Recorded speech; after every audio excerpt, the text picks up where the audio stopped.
everyone. I'm sure most of you have heard those freeze warnings, especially as we get into these shoulder seasons, like late fall and early spring. Yeah. But do you really know what goes into them? Right. We got a bunch of questions from you about them, and we thought this is the perfect opportunity to take a deep dive. A deep dive. To uncover all the fascinating stuff behind those freeze warnings and maybe even highlight a thing or two you didn't realize. Definitely. Like the fact that the National Weather Service, the NWS, Right.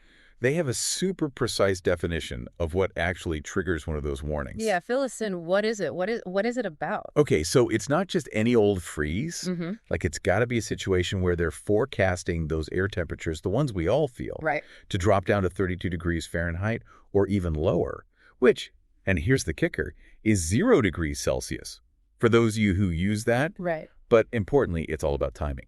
This is going to be happening during what they call the growing season. You know that time when those more delicate plants are actually, doing their thing. Out there, vulnerable. Vulnerable, exactly.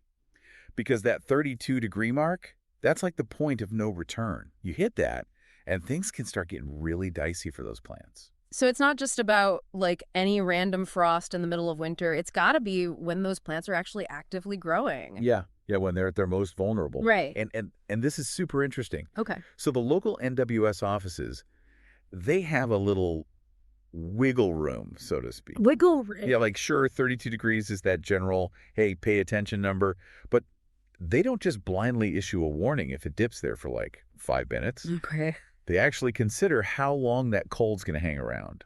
Ah, so duration matters. It totally does. Mm-hmm. And get this, they even think about the types of crops that are, common in their area. So specific plants? Absolutely.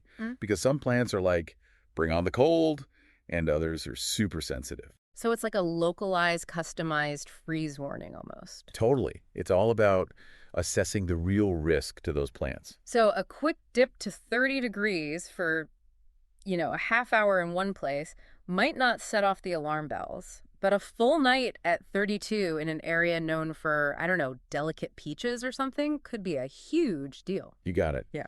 It's about connecting the dots between the temperature, the duration, and what's actually at risk. And thinking about it, these warnings, they're most frequent during those tricky transition times. Yeah, you're right. Like late fall when winter's about to pounce. Exactly. And in some places, it's all winter long. Right. And then, of course, early spring when everything's just starting to pop up again. When that surprise frost hits and you're like, no. It could be devastating to your garden. That's when those really frigid, dry air masses from the Arctic, way up north, Yeah. they decide to take a trip south. Bringing the cold with them. Big time. And those areas, they're not always prepared for that kind of deep chill. So these aren't just those general, hey, bundle up warnings. It's very targeted, right? They are super specific. Okay. Like down to the county level or even smaller zones. Right. They really want to make sure that you're only getting alerts that actually apply to you. That makes sense. So no need to panic if your area isn't mentioned. No. Okay, so now we know what triggers these warnings and how targeted they are.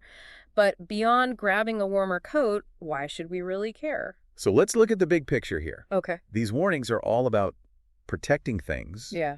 people, your stuff, and agriculture, which is kind of a big deal for everyone. Right. The most immediate thing you're likely to see is damage to plants.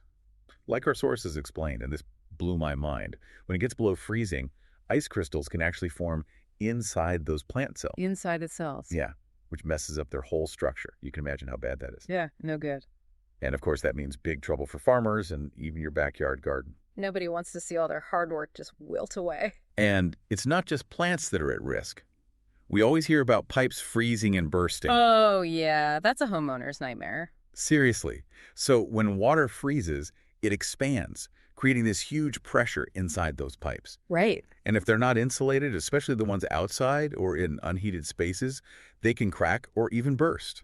That's a recipe for a flooded basement. And a huge repair bill. Exactly. So plants, pipes. What about animals? They're built for the outdoors, right? Well, some animals are definitely better equipped for cold than others. Mm-hmm. But prolonged exposure to freezing temps can still be really bad for them. Makes sense. Especially pets that spend a lot of time outside. Yeah. Or livestock without proper shelter. Right. And even wildlife can struggle when the temperatures plummet. Okay, so it's not just about staying warm ourselves, it's about thinking about all the living things around us. And Absolutely. what about travel? I mean, I know ice can be a problem. Oh, absolutely. We've got to talk about freezing rain, even just a little moisture on those roads. When it gets below freezing, you get black ice. It's so dangerous. Yeah, It's it invisible. looks just like wet pavement. It's a recipe for disaster if you're not careful. So slow down. Be extra cautious. Uh, All right, so we've talked about the impacts on plants, pipes, animals, travel. It's kind of a chain reaction. it is. Now, back to the science for a minute. There's got to be a reason why these freezes happen, right? Okay, so buckle up. Let's get into the meteorology. All right, lay it on us. The main culprit here is Arctic air masses. The Arctic, those are serious. Super cold, super dry air masses that originate, like you said, up in the polar regions. Yeah. And when those decide to head south, oh boy, watch out. Temperatures drop big time. So like a polar express of cold air. Exactly. Then you've got this process called radiational cooling. Radiational cooling sounds intense. It happens on those clear nights with no clouds. Okay. Basically, the ground loses its heat, radiates it out into the atmosphere, and the clouds normally trap that heat, right? We do. But without them, the ground gets super cold, and so does the air right above it. That explains why sometimes you see frost, even if the official temperature wasn't quite that low. Precisely. The ground level is its own microclimate. Yeah. Now, wind chill isn't directly tied to a freeze warning, but it's still important. Okay, good point. Wind chill is that it feels like temperature, and that's what really gets you. The wind just sucks the heat right out of you. Making it feel even colder than it already is. Exactly. And so much more dangerous if you're outside for any length of time. So bundle up. All right, so we've got these Arctic blasts, radiational cooling, and that sneaky wind chill. That's a lot to keep track of. Who's watching all this? That's where the NWS comes in. They are the heroes in this story. So they're constantly monitoring all these factors. 24/7, they've got a whole network of weather stations out there, and they use those to feed these super sophisticated computer models to predict when things are going to get frosty. So it's a constant analysis. Oh yeah, they're looking at temperature readings, wind patterns, cloud cover, you name it, trying to get ahead of those freezing temps. It's like a giant weather puzzle they're trying to solve to keep us all safe. It is a really important one. And once they've put the pieces together and they see that freeze coming, what happens? All right, this is where the communication comes in. Okay. They're not just going to sit on that information. No way. They've got to get the word out to you. Right. So first off, there's NOAA Weather Radio. That's Okay. your lifeline for constant weather updates. Then you've got their websites and mobile apps. Easy to access. Exactly. They're constantly updating those. Okay. Then they work really closely with local news, TV, and radio stations to spread the word. Makes sense. That's how a lot of people get their news. Totally. And these days, they're using those wireless emergency alerts, the ones that pop up on your phone. Oh, yeah, those are hard to miss. They want to make sure you get the message. So yeah, they're really using every tool they've got to keep you informed. It's reassuring to know they're going to that much effort to reach us. Now, let's say you hear that freeze warning. What should you do? Time to take action. Give us the rundown. First things first, protect those plants. All right, plants first? If you've got sensitive plants, cover them up. With what? Blankets, sheets, even cardboard can do the trick. Okay, I've got some old blankets. Perfect. And if they're in pots, bring them inside if you can. Much safer. And here's a little tip. You ready for this? Yeah, hit me. Watering your plants thoroughly before a freeze can actually help. Really? Yeah, the water as it starts to freeze releases a little bit of heat, and the ice that forms can act as a bit of insulation. That's pretty clever. Okay, what about my house? Okay, so pipes are the big one here. Yeah. Insulate any exposed pipes, the ones on those outside walls or in cold spaces like the basement or crawl space. Okay, got it. Another trick, let your faucets drip a little bit. That moving water is less likely to freeze. Huh, good tip. And always know where your main water shutoff valve is, just in case a pipe does burst. Better safe than sorry. What about the furry family members? Bring those pets inside, no question. Yeah, of course. And if you have livestock, make sure they've got warm, dry shelter. Okay, so we've covered the house, the plants, the animals. What about if you absolutely have to travel during a freeze warning? Okay, so if you're hitting the road, extra caution is key. Right. Watch out for icy patches, especially on bridges and overpasses. They freeze first. Yeah, they're always slick. And give yourself extra time. No need to rush. Good advice. So it's all about being proactive and taking those simple steps to avoid a bigger headache later. Exactly. A little prep work goes a long way.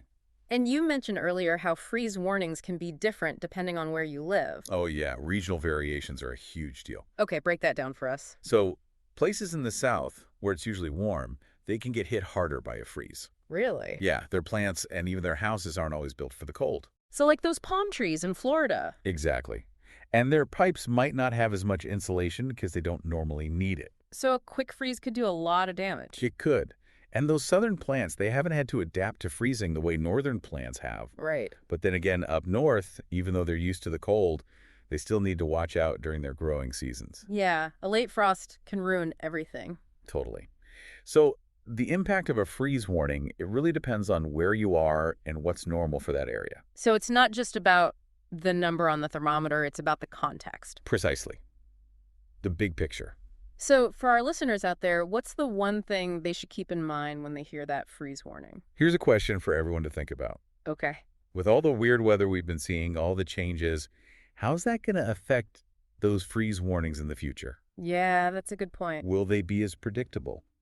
Will different regions be more or less affected? So many unknowns. It's something to consider as we move forward, especially with those changing weather patterns. It definitely makes you think. It does. Well, this has been a fascinating deep dive into freeze warnings. It has. We've uncovered the science, the risks, and even some tips for staying safe. Hopefully everyone's feeling a bit more prepared now. We hope so too. Stay warm out there, everyone. And stay informed. Today is your lucky day.